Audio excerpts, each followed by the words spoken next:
Hello जी, अस्सलाम वालेकुम। उम्मीद करती हूँ बिल्कुल ठीक ठाक होंगे आप लोग, और मैं भी यहाँ पे बिल्कुल ठीक हूँ। आप तमाम लोग कैसे हैं कमेंट बॉक्स में ज़रूर बताएंगा।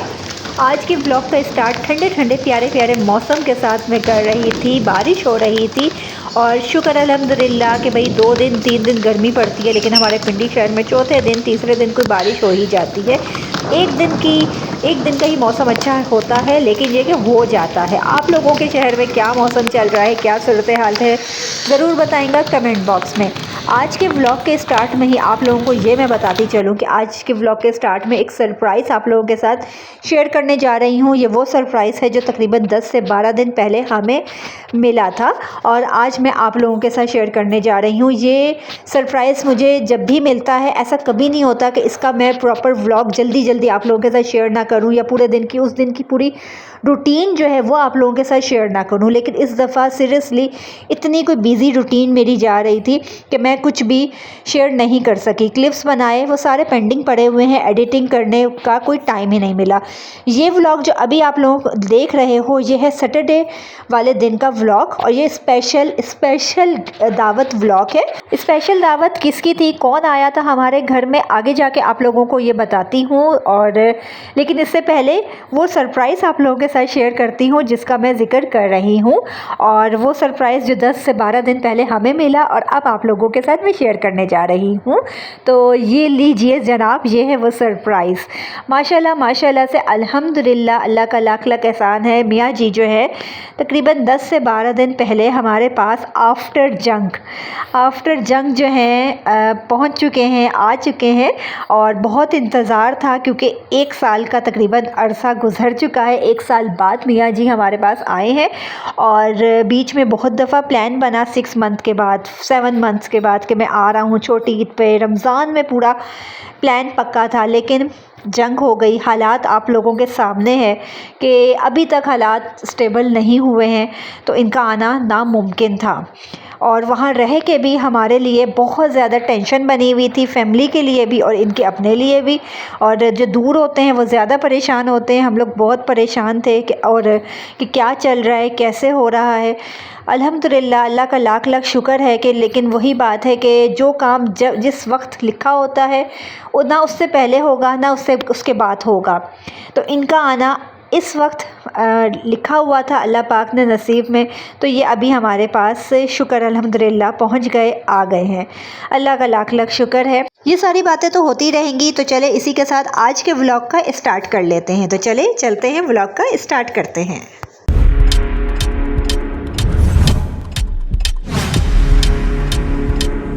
आप लोगों का इंतज़ार करती हूँ मैं ख़त्म और ये बताती हूँ कि स्पेशल दावत किसकी थी। तो भाई स्पेशल दावत जो थी स्पेशल पर्सन की थी। वो स्पेशल पर्सन कौन था कि भाई सिस्टर इन लॉ की मैं दावत कर रही थी फ़र्स्ट टाइम अपने घर पे। पहली दफ़ा वो मेरे घर पर आ रही थी और जो था खुशी की कोई इंतहा ही नहीं थी। हम लोग इतने कोई खुश थे सब लोग, और मेरी तैयारियों से भी आप लोगों को पता चल ही रहा होगा।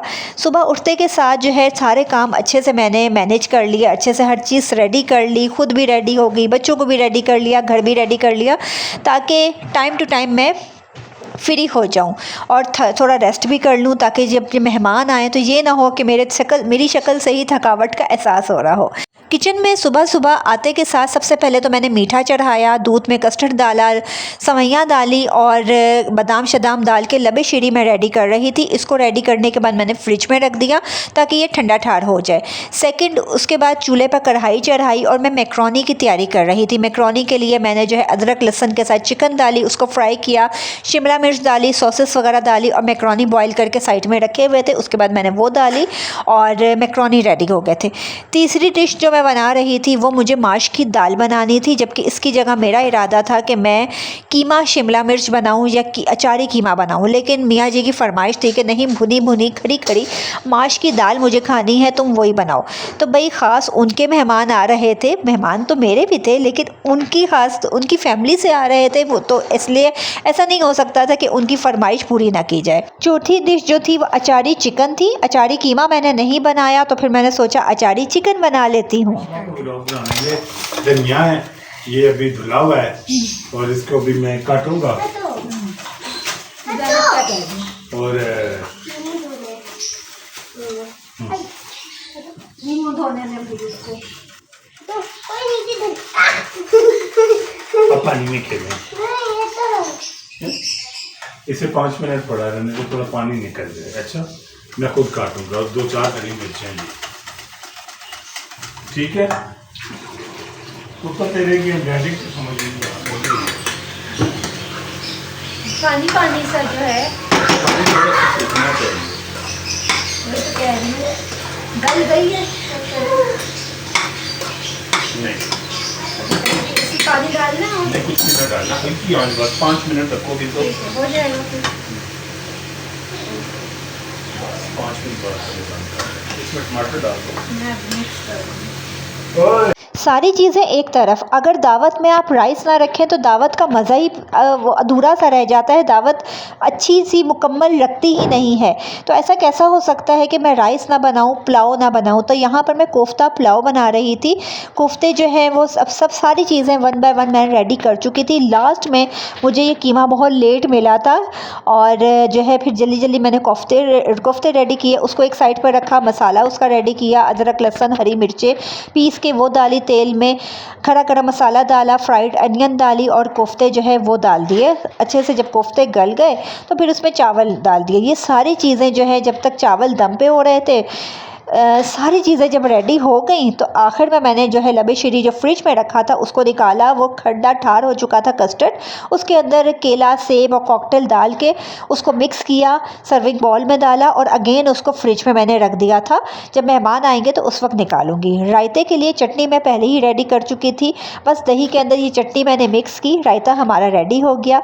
और मेहमानों के आने से थोड़ी देर पहले मैंने सैलेड रेडी की थी ताकि वो फ्रेश रहे और बिल्कुल भी मुरझाई सी सैलेड मुझे अच्छी नहीं लगती है। दावतें मैंने बहुत सारी की हैं जब से मैं सेपरेट हुई हूँ, और जब मैं सेपरेट नहीं थी मैं जब भी करती थी, लेकिन जब से मैं सेपरेट हुई हूँ मैं उस वक्त की बात कर रही हूँ। बहुत सारी दावतें की हैं, मैके की भी और ससुराल की भी, लेकिन ये दावत मेरे लिए बहुत ज़्यादा स्पेशल थी, बहुत ज़्यादा दिल से मैं कर रही थी और बहुत ज़्यादा खुशी हो रही थी। और अब जब दावत ख़त्म हो गई है, दावत के ख़त्म होने के बाद के रिव्यूज़ मैं आप लोगों को सुनाती हूँ, बताती हूँ कि यार आप लोग यकीन नहीं कर सकते, इतनी ज़्यादा जो हम सिस्टर इन लॉ आई थी वो इतनी ज़्यादा तारीफ़ों के साथ और ख़ुशी के साथ वो गई हैं कि मैं फूले नहीं समा रही। और ये सुन के ना मैं आसमान में उड़ रही हूँ कि जो है सब्र और बर्दाश्त का फल तुम्हें मिल चुका है। ये मतलब कि उनके अल्फाज हैं जो मैं आप लोगों के साथ शेयर कर रही हूँ कि सब्र और बर्दाश्त का फल तुम्हें मिल चुका है। तुम्हारे पत्ते जो है पिछली वो जगह जहाँ जिसे तुम छोड़ के आई हो वहाँ पे तुम्हारे पत्ते साफ़ हैं, तुम्हें टेंशन की ज़रूरत ही नहीं है। अभी हाजिर हो जाओ सारी की सारी बहुएं और तुम लोग मुझे दिल पर हाथ रख के बताओ कि अगर तुम्हें अपने ससुरालियों से तारीफ़ें सुनने का मौका मिले, तुम्हें अपने ससुराल वालों से ढेर सारी तारीफ़ें सुनने को मिलें कि भाई वो तो ऐसी थी, वो इतनी अच्छी थी, वो ये करती थी, वो ये करती थी, मतलब कि अच्छे अल्फाजों में तुम्हें याद किया जाए, तो तुम लोगों को खुशी नहीं होगी? तुम लोगों को ऐसा फ़ील नहीं होगा कि तुम लोग आसमान में उड़ रही हो? मुझे तो लगता है कि हम 90% मिडिल क्लास बहुएं जो है ना, इसी चीज़ में बस रहती हैं कि हमारे ससुराल वाले हमारी तारीफ़ें करें। मुझे तो यही होता है भाई कि मुझे तारीफ़ें चाहिए होती हैं, बिल्कुल चाहिए होती है। मैं क्यों बोलूँ कि भाई मुझे सर्टिफिकेट नहीं चाहिए या मुझे तारीफ़ें नहीं चाहिए, तो चाहिए होती हैं यार, बिल्कुल चाहिए होती है। मुझे हवाओं में उड़ना है और मैं उड़ रही हूँ। मैं इतनी खुश हूँ, मैं तुम लोगों को बयान भी नहीं कर सकती हूँ।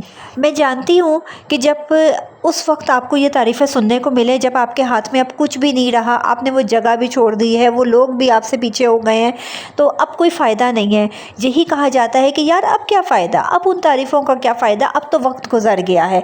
लेकिन मतलब कि मुझे अभी भी लगता है कि नहीं यार, जो वक्त आपको मिल रहा है ना वो बेहतरीन है, वो खूबसूरत है, उसको उसी वक्त कैच कर लो, कोई मसला नहीं है। वो रिश्ते टूट गए हैं, रिश्ते दूर हो गए हैं, घर दूर हो गया है, सब कुछ दूर हो गया, लेकिन अगर इस मुकाम पर भी आगे मुझे अपनी तारीफ़ें सुनने को मिल रही हैं ना कि पीछे मेरे पीठ पीछे मेरी बुराई नहीं हो रही, मेरी तारीफ़ें हो रही हैं, सही है, मेरी ज़बान जो बंद थी उसकी तारीफ़ें हो रही हैं, मैंने किसी पे हाथ नहीं उठाया उसकी तारीफ़ें हो रही हैं, सब्र किया, बर्दाश्त किया, चुप करके वक्त गुजारा, अपनी जगह दूसरों के लिए छोड़ दी और जो है अपनी खुशियाँ दूसरों पर कुर्बान कर दी, उस चीज़ की तारीफ़ हो रही है तो मुझे मतलब कि दिल से खुशी हो रही है और मैं हवाओं में उड़ रही हूँ। मुझे नहीं फ़र्क पड़ता कि अब वक्त नहीं रहा है, वक्त गुज़र गया, अब क्या फ़ायदा इन चीज़ों का, लेकिन नहीं, मुझे नहीं फ़र्क पड़ता, मैं अभी भी बहुत खुश हूँ। अल्लाह पाक जो है सबको खुश रखे, सब बच्चियों को खुश रखे, हर एक बच्ची को खुश रखे, बेशक वो बच्चियाँ मेरे ससुराल की हों या बेशक वो बच्चियाँ मेरे मैके की हों। मेरे लिए सब बराबर हैं और मेरी दुआएं सबके साथ है। व्लॉग ख़त्म करने से पहले वो तमाम लड़कियां जो शादीशुदा ज़िंदगी में कदम रखने जा रही हैं, शादीशुदा जोड़े में बनने जा रही हैं, मैं उनको एक टिप, उनको एक मशवरा ज़रूर दूंगी अपने ज़िंदगी के एक्सपीरियंस से कि यार तुम लोगों की शादी को कितना भी अरसा गुजर जाए और तुम लोग कहते हो कि हमें जो है सब्र का फल नहीं मिल रहा या हमारी कदर नहीं की जा रही, तो यकीन जानो कदर बिल्कुल होती है। अगलों को एक वक्त ऐसा आता है कि कदर होती है, लेकिन कदर करने वाले भी वो करते हैं कदर जो कदरदान होते हैं। जो कदरदान नहीं होंगे वो वाकई कभी भी कदर नहीं करेंगे। दूसरी बात, सब्र और बर्दाश्त का फल ज़रूर मिलता है, जैसे कि मुझे मिला है। ज़बान बंद करके आंखें और कान खुले रख के ज़िंदगी गुजारनी पड़ती है कुछ अरसा तक, और उसके बाद देखो रिज़ल्ट तुम्हारे सामने होगा। इसी दुनिया में अल्लाह उनको भी दिखाएगा और तुम्हें भी दिखाएगा, बिल्कुल दिखाएगा। मायूस कभी मत हो मेरी प्यारी प्यारी नन्ही मुन्नी बहनों, बच्चियों। मायूसी जो है वो कुफ़र है, मायूस बिल्कुल मत हो, सब्र का फल ज़रूर मिलेगा। और यहाँ पर जनाब दावत जो है अपने इख्तिताम पर पहुँच चुकी थी और ये पांडे जो हैं ये हमारी ज़िंदगी का हिस्सा है।